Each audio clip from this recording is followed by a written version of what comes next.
Hello tout le monde, que le Seigneur soit avec vous partout et à tout endroit que vous vous trouvez. Nous poursuivons en fait dans le livre de Marc, l'évangile de Marc. Marc était un disciple de Jésus-Christ, un apôtre de Jésus-Christ, comme Jean, l'apôtre Jean, comme l'apôtre Matthieu. Voilà. Mais par contre, Luc Luc était un médecin, comme on l'avait dit dans un premier temps, était aussi en fait un évangéliste. Donc c'est un livre qui comporte 16 chapitres, 16 chapitres qui est aussi en fait assez, voilà, c'est simple pour le terminer. Il raconte la vie, la naissance et jusqu'à la mort du Seigneur Jésus-Christ. Par exemple, dans le chapitre 1, le verset 23, le Seigneur va faire la connaissance d'un homme qui était possédé d'un esprit impur. Ce démon va dire au Seigneur, qu'y a-t-il entre toi et nous? Tu es le Fils de Dieu. Donc même les démons reconnaissaient l'autorité du Seigneur. Même les démons reconnaissaient que là, il est venu ce gars-là dont on craignait le plus. Et le Seigneur va lui dire, il va le menacer de manière assez sec, assez rude, que tais-toi, tu n'as rien à dire. Donc en gros, nous n'avons rien à dire avec les démons. C'est soit il part pas. Il n'y a pas de, mais tu sais comment je m'appelle, tu sais que qui, non, non. Jésus-Christ ne discutait jamais avec les démons. Tout ce qu'il faisait, c'est, tu sors tout de suite. Et c'est que aussi les serviteurs de Dieu doivent faire avec les démons, c'est tu sors tout de suite au nom de Jésus. Plus de négociation possible. Pas tu es arrivé quand ici, pourquoi. Non, non, non, non, on n'a pas le temps. On n'a pas le temps. Donc voilà que ce démoniaque-là va être, ce démon-là va sortir par la puissance du Saint-Esprit. Et la personne en fait qui était possédée va être libérée. Parce que vous savez, j'attire aussi votre attention, c'est que la personne qui est possédée, ce n'est pas elle le démon en fait. Non, ce n'est pas elle le démon. Les démons en fait se trouvent dans la personne. Voyez un peu, le démon se trouve dans la personne. Une fois que le démon ou l'esprit impur sort, alors la personne elle est délivrée. C'est comme par exemple un serviteur de Dieu qui est puissamment utilisé par Dieu. Elle n'est pas Dieu, mais la puissance de l'Esprit Saint, la puissance du Seigneur repose en lui. Alors il peut manifester la grâce de Dieu aux yeux des gens. Voyez un peu. Donc, les démons, en fait, le diable s'incarne ou s'imprègne des personnes, comme Dieu aussi, en fait, s'incarne à des personnes, s'imprègne des personnes. Donc, n'allez pas dire que c'est la personne, en fait, qui a un démon. Non, c'est l'esprit démoniaque qui habite en lui. Vraiment faire cette différence-là, parce que c'est quelque chose, en fait, qui fait rage dans la vie des enfants de Dieu, où on traite tout le monde de démons. Non, non, non. Un être humain n'est pas un démon. Non, parce que déjà, un démon n'est pas un être humain. Un démon, c'est un esprit. Et un esprit, ce n'est pas un être humain. Un esprit n'a ni os ni chair, nous dit la Bible. Donc, c'est un esprit. Donc, on ne peut pas voir un esprit. Voilà. Donc, ne confondons pas tout simplement. Et puis, en continuant au chapitre 2 et 3, Jésus guérit en fait un paralytique et un homme à la main sèche le jour du sabbat. Vous savez, le problème de Jésus avec les pharisiens, c'était que c'était des gens tellement qui, pour eux, en fait, non, c'était vraiment des gens qui respectaient, qui voulaient respecter tout à la règle. Mais vraiment, le moindre détail à la règle. Par exemple, pour eux, le jour du sabbat, en fait, ils ne devaient pas travailler. Ils ne devaient pas travailler, mais par contre, voilà, le Seigneur va leur poser la question, qui d'entre vous, le jour du sabbat, si sa brebis tombe dans un puits, n'ira-t-il pas la récupérer? Qui d'entre vous, le jour du sabbat, doit aller faire quelque chose d'une extrême importance, n'ira pas le faire? Mais vous voulez condamner les gens qu'on guérit le jour du sabbat. Et même, si vous voulez condamner qu'on les guérit le jour du sabbat, mais pourquoi ne les guérissez-vous pas un jour qu'il n'y a pas le sabbat. Donc, en gros, c'était aussi des gens qui aimaient voir les malades là, quoi. Les malades, les glorifier, lui docteur, lui enseignant, mais il ne faisait rien pour les malades. Il ne faisait rien pour le malade. Et quand Jésus-Christ, en fait, voulait le faire, il disait non, on ne guérit pas le jour du sabbat. Et vous aussi, vous les malades, si vous voulez être guéris, revenez en fait un jour sans sabbat. Mais ils sont là tous les jours avec vous. Mais pourquoi vous ne les guérissez pas? C'est pour ça, voyez-vous, comme on a vu dans Matthieu 23, que les pharisiens étaient des hypocrites. Ils avaient la clé de la connaissance. Ils ne voulaient pas acquérir cette connaissance-là. Ils empêchaient, non, ils avaient la clé du paradis. Ils ne voulaient pas entrer au paradis. Et ils empêchaient aussi ceux qui veulent entrer au paradis d'y entrer. C'était ça leur problème. Et c'était ça aussi que le Seigneur combattait. Et c'est aussi ça, en fait, que nous devons combattre. On ne doit pas combattre contre un évangile de l'homme, mais on doit combattre, en fait, contre le faux évangile. On ne doit pas combattre contre l'homme, mais combattre ce que l'homme dit. Vous voyez un peu? En fait, c'est comme un démon, quelqu'un qui est possédé. On ne doit pas combattre contre la personne qui est possédée, mais on doit combattre, on doit chasser l'esprit impur. Parce qu'une fois que l'esprit impur est sorti, alors l'homme en fait retrouve en fait sa position normale d'être humain. Il devient tranquille. On va le voir avec un monsieur qui était possédé, que le Seigneur avait dépossédé. Donc toi, chrétien, ne combats pas un homme quand tu dois dénoncer. Combat seulement, en fait, dénonce seulement, en fait, le faux évangile que cet homme-là annonce, tout simplement. Vraiment faire la différence, n'est pas tomber dans les pièges. Je m'explique. Quelqu'un qui prêche qui dit en fait que la masturbation c'est bien, la masturbation c'est bien, l'impudicité c'est bien. Tu ne dois pas combattre contre cet homme-là. Mais tu dois combattre contre ces dits. Tu dois dire que la masturbation, c'est de l'impudicité, c'est de la fornication. Et l'impudicité aussi, c'est mauvais parce que la Bible dit en fait que rechercher la paix avec tous, la sanctification, sans laquelle nul ne verra le Seigneur.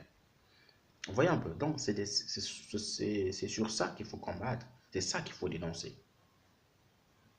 Ne jamais confondre ces genres de choses, frères et sœurs. Donc, le Seigneur Jésus-Christ, en fait, lui, sa spécialité aussi, en fait, et parfois il le faisait exprès pour montrer aux pharisiens que, écoutez, c'est moi le big boss ici, c'est moi le big boss, et vous n'avez rien à dire. Donc, qu'est-ce qui s'est passé? Euh,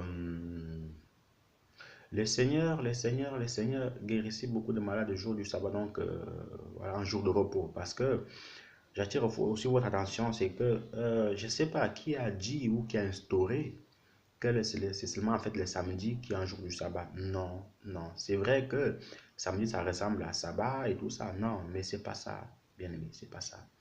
Samedi n'est pas un jour du sabbat, ni dimanche n'est pas non plus un jour du sabbat. Et si vous, dans les 10 commandements, dans Exode 20, le verset 4, là-bas, à partir du verset 4, la Bible dit en fait que tu travailleras 6 jours et le septième jour, tu te reposeras, ou même souviens-toi du jour de sabbat pour le sanctifier. On n'a pas dit que c'était un mardi, un lundi, un mardi, un mercredi, un jeudi, un vendredi, un samedi, un dimanche, non.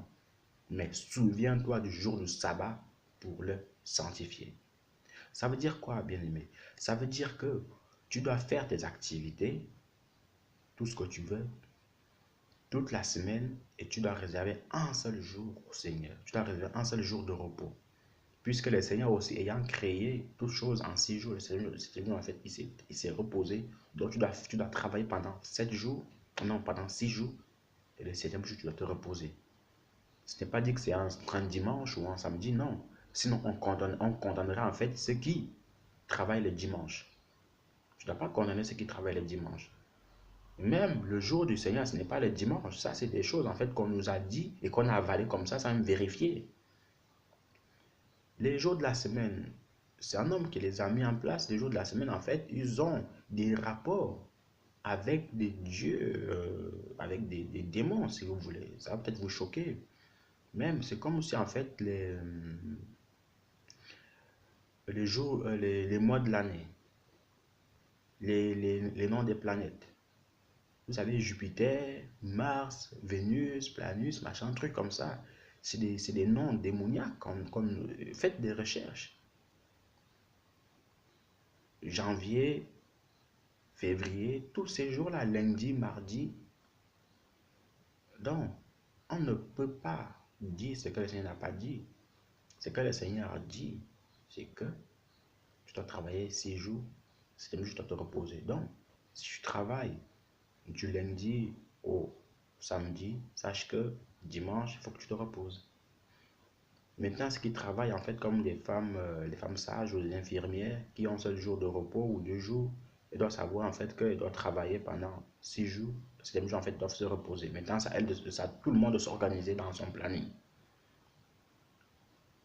Donc, comprenons-nous bien, s'il vous plaît.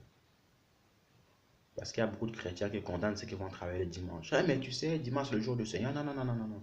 Le Seigneur, tous les jours sont le jour du Seigneur. Tous les jours. Ça peut être lundi, mardi, mercredi, jeudi, vendredi, samedi et dimanche ou lundi ou dimanche, lundi jusqu'à vendredi. Et puis bon, après ça, c'est juste comme ça. Quelques-uns disent aussi en fait que la semaine ne commence pas le dimanche, lundi, et commence le dimanche. Bon, après ça, c'est ce débat où moi, je ne veux pas non plus entrer, mais où je veux vraiment attirer votre attention, c'est que on doit travailler 6 jours, et 7e jour, on doit se reposer. Et le sabbat, ce n'est pas un dimanche ni un samedi. Le sabbat doit être un jour que tu accordes au Seigneur. Ça sera ça, un jour sabbatique pour toi.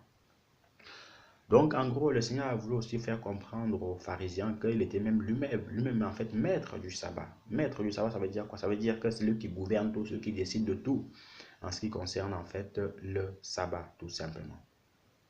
Voyez un peu. Et au chapitre 4, le Seigneur va apaiser la tempête, il va encore faire démontrer sa puissance, il va encore montrer que c'est lui qui est le maître, le big boss de toutes ces choses. Pendant qu'ils étaient à la barque, et puis lui, il dormait tranquille. Hein, lui, le Seigneur Jésus-Christ, il était toujours tranquille. Hein, lui, rien ne l'inquiétait parce qu'il savait de quoi il était capable. Et puis il dormait, et puis il va avoir un vent un petit, voum, voum, voum. La mer va commencer à se déchaîner, et puis ça. Les disciples vont venir l'appeler. Maître, ne t'inquiète-tu pas de ce que nous périssons? Le Seigneur s'est enlevé, il va dire à la mère, silence, tais-toi. C'est comme si vous parlez à quelqu'un, à votre enfant, quand il fait des bêtises. L'enfant obéit tout de suite. Hein. Le Seigneur va prendre autorité sur la mère, il va dire, silence, tais-toi. Et la mère, pouf, rien du tout, rien. Ça, les disciples, en fait, ont vraiment aussi, en fait, une fois de plus, expérimenté la puissance de leur maître, la puissance du Seigneur. Et au chapitre 5, voilà, on va voir comment le Seigneur va guérir un démoniaque. Lui, plus démoniaque que lui dans la Bible, il n'y a pas. C'est-à-dire, la Bible nous dit que les gars prenaient des pierres, ils se faisaient des incisions, ils se taillaient, prenaient des ciseaux, ils se taillaient. Ah, lui, pire que lui, il n'y a pas. Même dans le monde actuel, il n'y a pas. Hein? Lui, tu peux compter sur lui pour les incisions. C'était, voilà, le démon en personne. Voilà, les esprits, comment les esprits, en fait, oh, c'était terrible. Pauvre homme, il souffrait. Qu'est-ce qu'il souffrait. Et personne n'osait passer par là, hein, quand ce démon-là, en fait, l'enchaînait. Personne. La Bible dit en fait que cet homme-là était que on l'enchaînait avec des chaînes, avec des monotes, mais avec la force démoniaque, il les a arrachés et puis personne n'osait le dompter. Alors qu'est-ce qui va se passer? Le big boss, le seigneur des seigneurs, le roi des rois va passer par là. Je parie même qu'il y avait des gens qui vont lui dire, Seigneur, s'il te plaît, ne va pas là-bas, parce que le gars là, la manière quand il se fâche, il tue tout le monde. N'y va pas. Seigneur, lui, il connaissait, c'était le maître, c'est le maître de toutes ces choses-là. Il commande, il parle, et ça obéit. Alors, qu'est-ce qui va se passer? Il va aller auprès de cet homme-là, et cet homme-là va venir auprès de Jésus aussi, avec des incisions, des blessures de tous les côtés. Ah, mais c'était horrible, terriblement terrible. Alors le Seigneur va commander aux démons de sortir tout de suite dans un pourceau de porc. Et puis l'homme va être délivré. La Bible dit en fait qu'une fois qu'il avait été délivré, il est revenu en fait dans son bon sens. C'est comme on dit tout à l'heure que c'est les démons qui possèdent l'homme, mais l'homme n'est pas un démoniaque. Non, l'homme n'est pas un démoniaque, mais c'est les démons qui possèdent l'homme. Mais une fois que ces démons-là sont sortis, l'homme revient en fait à sa position normale. Et quand il était délivré, il est revenu en fait à la position normale d'un être humain. Et qu'est-ce qui va se passer? Les gens, après que Jésus-Christ en fait les délivré, les gens commencent à avoir peur de Jésus en disant que non, toi là, ta qualité là, non, tu es spécial. On ne te veut pas. S'il te plaît, maître, s'il te plaît, Jésus, va ailleurs. Parce que cet homme-là, on le connaît comment il était. Toi, tu viens pour le délivrer. Non, toi, t'es, non. Jésus-Christ va dire, ok, il n'y a pas de problème. Il va prendre ses disciples, ils vont partir. Et ces gens-là, en fait, voyez-vous, ils vont commencer aussi à avoir peur de cet homme qui avait été délivré. C'est normal, en fait, parce que quelqu'un que vous voyez tout le temps fou, en fou habillé, oh, c'était terrible, taillardement. Et que maintenant, vous le voyez dans son bon sens, tranquille, comme vous, quoi. Non, dites que le gars-là, il faut encore du temps pour s'habituer à lui. Parce que la manière dont il tabassait tout le monde, la manière dont il parlait ici, mais toujours tu sais que le Seigneur l'avait délivré. Et au chapitre 6, nous voyons comment en fait Jean-Baptiste va mourir lors de l'anniversaire d'Hérode. Donc Hérodias avait demandé en fait la tête de Jean-Baptiste. À savoir aussi que l'histoire de Jean-Baptiste et d'Hérode, c'était que la Bible nous apprend que Hérode aimait beaucoup écouter Jean-Baptiste. Amen. Hérode aimait beaucoup écouter Jean-Baptiste, mais Hérode ne s'était jamais converti. Jamais, au grand jamais, il ne s'était jamais converti. Et le problème d'Hérode aussi, en fait, que, écoutant Jean, mon ami, c'est aussi, j'attire ton attention là-dessus, il ne suffit pas d'écouter les hommes de Dieu, comme Hérode. Voilà, parce qu'il y a des gens, il y a même des chrétiens, ils aiment toujours écouter les histoires bibliques, ils aiment toujours écouter des prédications, mais jamais de la vie change. Hein. Ils ne changent jamais. Voilà, au grand jamais, ils ne changent jamais. Hein. Tu peux lui raconter toutes les histoires que tu veux, lui prêcher toute la parole que tu veux, mais il ne change jamais. Il aime t'écouter, hein. Il dit Amen, Alléluia. Mais jamais de la vie change, bon. Est-ce aussi des esprits démoniaques là-dedans? Mais je pense que oui. Vous avez besoin d'une délivrance complète. Vous qui écoutez la parole de Dieu sans jamais changer. À l'exemple d'Hérode. Et c'est même vous aussi qui tuez les chrétiens. Parce que c'est Hérode aussi qui a tué Jean-Baptiste. Quand le moment était venu pour le consacrer, pour le livrer. Donc c'est aussi vous qui tuez les hommes de Dieu, les véritables hommes de Dieu. Vous les écoutez, mais vous ne changez jamais. Mais vous êtes les premiers à les balancer, vous êtes les premiers à les tuer par la langue. Donc faites vraiment attention. Voilà que Jean-Baptiste va mourir le jour de l'anniversaire de Hérode. J'attire aussi votre attention parce qu'il y a des chrétiens en fait qui disent que on ne doit pas fêter l'anniversaire, on doit fêter l'anniversaire. Chacun est libre de faire ce qui lui semble bon, tout simplement. En ce qui me concerne, moi, je n'ai jamais fêté mon anniversaire depuis que je suis né. Hein, et ça ne change rien à moi. Si vous fêtez, je ne vois pas ce que vous faites de mal. Si vous ne fêtez pas, je ne vois pas non plus ce que vous faites de mal. Mais si je puis donner un conseil par rapport à cela, c'est des choses en fait quasiment inutiles. Voilà. Si vous venez d'avoir 20 ans, c'est bien, c'est une bonne chose, gloire à Dieu. Dans ce cas, mettez-vous à genoux, priez, remerciez le Seigneur, chantez des cantiques, des psaumes, faites-lui des prières et pour lui remercier en fait pour ces 20 ans-là tout simplement. Et puis continuez votre route parce qu'il y a aussi des chrétiens qui s'entêtent pour organiser une fête, pour faire l'anniversaire. Non, ça ne sert à rien mon ami. Reste calme, tranquille histoire et puis ça va aller. Et moi, ce que je dénonce encore avec véhémence, c'est les hommes de Dieu qui fêtent leur anniversaire dans les églises. Mon ami, ça, c'est pas bon du tout. Ça, c'est pas bon du tout. Tu n'as pas à fêter ton anniversaire dans l'église de Dieu. Tu n'as pas à le faire. Dans le temple, tu n'as pas à le faire. C'est pas ta maison. Va le faire chez toi ou loue une salle au McDo. Mais l'église de Dieu, c'est là, enfin, la maison de Dieu, c'est là où on va prier le Seigneur. C'est pour ça que Jésus avait chassé, chicoté les vendeurs. Ça ressemble à ces gens-là. Qu'est-ce que tu allais fêter ton anniversaire dans l'église, dans la maison de Dieu? Ta maison, c'est la tienne. Donc, non, il faut arrêter ça. Loue une salle ou invite tes amis dans je ne sais pas où, mais arrête de faire ça dans la maison du Seigneur. Voyez un peu. Donc, il faut revenir au vrai évangile, tout simplement.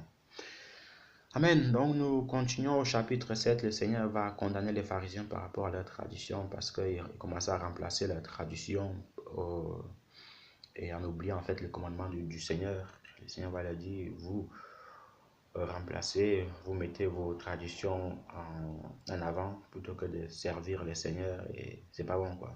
C'était pas du tout bon. Et puis, voilà, c'est aussi ce qui se passe de nos jours. Il y a tellement de dogmes dans la maison de Dieu maintenant que euh, c'est la cacophonie, quoi. Et puis, on met ça, en fait, sous le compte de Dieu. Au chapitre 8, seconde, le Seigneur, en fait, fait une seconde multiplication des pains et guérit, en fait, un aveugle à la piscine enfin, à Bethesda. C'est un aveugle, en fait, qui était aveugle et puis le Seigneur l'avait mis de la boue, de la salive dans les yeux. Il voyait un tout petit peu. Le Seigneur lui a demandé, est-ce que tu vois? Il a dit, oui, Seigneur, je vois, mais je vois des hommes comme des arbres qui bougent. Ok, il n'y a pas de problème, mon ami. Il va encore donner en fait une seconde couche de boue, enfin de la boue, et puis il va voir complètement. Donc, ça montre aussi comment en fait le Seigneur a changé de tactique pour guérir les gens. Parfois, il prenait de la boue, parfois, il prenait de la salive, parfois, il parlait juste comme ça, parfois, il imposait les mains, parfois, il menaçait les démons. Donc, vous aussi, frères et sœurs, si vous voyez un serviteur de Dieu qui craint Dieu, mais qui fait des miracles de différentes manières, ne soyez pas forcément scandalisés. Voilà, ne soyez pas forcément scandalisés. Si vous voyez un serviteur de Dieu prendre de la boue, même de la salive, enfin bon, la salive c'est un peu dégoûtant, mais ne soyez pas scandalisés. Mais par contre, si vous voyez un serviteur de Dieu donner des coups de karaté à quelqu'un pour tomber, là, mon ami, ça devient de la violence et puis ça n'a rien à voir avec Dieu, quoi. Aussi, vous voyez un serviteur de Dieu donner une gifle à une femme ou à un homme pour qu'il guérisse. Non, là, ce n'est plus les choses de Dieu, quoi. Ça devient du cinéma, ça devient démoniaque, ou même d'autres aussi, en fait, qui vont embrasser les femmes pour les guérir. J'aimerais bien savoir comment ils vont faire quand il faudra guérir en fait un homme. Il faut aussi l'embrasser. Donc c'est la séduction complète, c'est complètement démoniaque. Voilà, il faut le dire. Et puis, donc ne soyez pas scandalisés si vous voyez un véritable serviteur de Dieu dire aussi en fait à une brebis que oins-toi avec cette huile-ci et le Seigneur va te guérir. Ne soyez pas scandalisés. C'est pour ça que je dis toujours, lisez vraiment vos Bibles. Parce que si, en lisant vos Bibles, vous saurez que le Seigneur Jésus-Christ en fait a guéri les gens de différentes manières, vous saurez que Jésus-Christ en fait est venu dans ce monde avec une autorité puissante, même ses serviteurs sont venus avec une autorité puissante. Alors si vous voyez en fait un homme de Dieu parler avec puissance, avec autorité aux autorités de ce monde, ne soyez pas scandalisés, ce n'est pas de l'orgueil, ce n'est pas de l'arrogance, mais c'est la puissance de Dieu qui est en lui tout simplement. Et étant mandaté par le Seigneur, il faut qu'il le fasse. Il faut qu'il le fasse. Donc, vraiment, j'inviterai toujours des gens à lire leur Bible avant de tirer des conclusions inutiles, avant de condamner aussi en fait de manière inutile et de manière inexpérimentée, tout simplement. Et puis, en continuant, nous voyons au chapitre 9 comment le Seigneur euh, va reprocher en fait à ses disciples, parce que les disciples vont voir un homme qui fait les miracles au nom de Jésus, mais il n'était pas avec eux. Alors les disciples Jean et Jacques vont aller voir Jésus en lui disant que Maître, écoute, nous avons vu un homme qui chasse les démons en ton nom et nous l'avons empêché parce qu'il ne nous suit pas. Jésus va leur dire, écoutez les gars, ne l'empêchez pas parce que quelqu'un qui fait des miracles à mon nom, mais comment voulez-vous qu'il soit contre nous? Donc c'est pour dire quoi? C'est pour dire que si toi, mon ami ou serviteur de Dieu, tu vois aussi un homme qui fait des miracles, mais au nom de Jésus, mais qui craint aussi le Seigneur, ne sois pas scandalisé, ne sois pas surpris, ou ne commence pas à lui faire la guerre parce qu'il n'est pas avec toi, parce qu'il n'est pas des tiens. Non, tu n'es pas le seul homme de Dieu sur terre. Tu n'es pas le seul chrétien sur terre. Sache que comme le Seigneur t'a appelé, le Seigneur aussi l'a appelé tout simplement. Tu n'es pas le seul. Mais ce qu'il faut condamner, comme je l'ai toujours dit, il faut toujours faire la différence. C'est le faux qu'il faut condamner. C'est le faux qu'il faut condamner. Mais en vrai, tu n'as pas à le condamner parce que le Seigneur Jésus-Christ aussi, voyez-vous, mandate aussi d'autres serviteurs. Peut-être toi, tu es en France et tu fais des miracles au nom de Jésus, tu les crains. Bah, il peut aussi utiliser en fait quelqu'un d'autre qui est en Russie, qui fait des miracles, parce qu'il n'est pas avec toi. physiquement, qui n'est pas avec toi en esprit. Donc, vous comprenez un peu. Et ne jamais tomber dans ces pièges-là. Et au chapitre 10, nous voyons comment en fait Judas, les pharisiens vont comploter le meurtre, la trahison de Jésus. Ils vont aller dire, Judas va aller le voir durant la nuit, il va leur dire, écoutez, cet homme-là que vous cherchez, si vous me donnez un peu d'argent, je vous le livre. Et les pharisiens vont dire, ok, de toute façon, c'est des cupides comme toi qu'on cherchait, c'est des cupides comme toi qu'on cherchait pour tuer Jésus, quoi. Et ils vont convenir d'une somme d'argent, donc en gros de 30 pièces d'argent pour livrer Jésus. Mais bon, vous me direz aussi, en fait, c'était tac, tac, tac, tac, tac, tac. La prophétie, il fallait qu'elle se réalise parce que si Jésus-Christ, en fait, ne mourait pas, on ne pouvait pas être pardonné de nos péchés, on ne pouvait pas être sauvé. Donc, il fallait qu'il le fasse. Et, et puis voilà un peu. Mais toujours, il disait que Judas avait vendu son maître. Voyez un peu. Pardon. Excusez-moi, pas mal de fatigue en ce moment, mais le Seigneur fait grâce. Donc voilà un élève qui va aller vendre son maître pour 30 pièces d'argent, qui va aller vendre son maître pour 30 pièces d'argent. Et le pire, c'est qu'il va même rien faire avec cet argent-là, puisque quelques temps après, il va laisser suicider. Voilà, il va laisser suicider. Donc, à quoi ça a servi? C'est vraiment, comme on dit, c'était comme un film en réalité, quoi. C'est-à-dire, il vend son maître, et puis après s'être rendu compte qu'il a vendu un sang innocent, il va encore remettre cet argent-là, mais les pharisiens vont dire, écoute, non, non, non, mon ami, non, non, non, non, non. Vendu, c'est vendu, hein. Donné, c'est donné, on ne reprend plus, hein. On ne reprend plus du tout, on ne rachète plus. Et pris de remords, il va aller se pendre. C'est aussi pour vous dire quoi? C'est pour vous dire que toi, mon ami, mon frère, ma soeur, fais attention en fait à la cupidité. Fais attention à la cupidité, fais attention à l'argent, parce que l'argent c'est bien, mais l'argent mal acquis, ça va te coûter cher. Ça va te coûter énormément cher, donc ne tombe pas dans ces pièges-là. Et même si tu viens à ce qu'on te propose l'argent, une grosse somme d'argent pour vendre des personnes, comment dirais-je, ouais, pour les vendre, non, il faut éviter ça. Dis non à cette corruption-là. Dis non en fait à toutes ces choses-là par la grâce de Dieu. Et voilà, c'est pas bon. On voit vraiment en fait Judas qui était pris de remords, mais c'était trop tard en fait. Et en continuant au dernier chapitre, voyez-vous, dernier chapitre, dans le chapitre 16, nous voyons comment on nous parle en fait de la résurrection de Jésus-Christ de Nazareth, et puis va apparaître à ses disciples. Et il va donner en fait le même message que dans Matthieu 28, le verset 18 à 19 là-bas, que aller prêcher à toutes les nations. Et ce sera le même message qui va être donné dans Marc 16.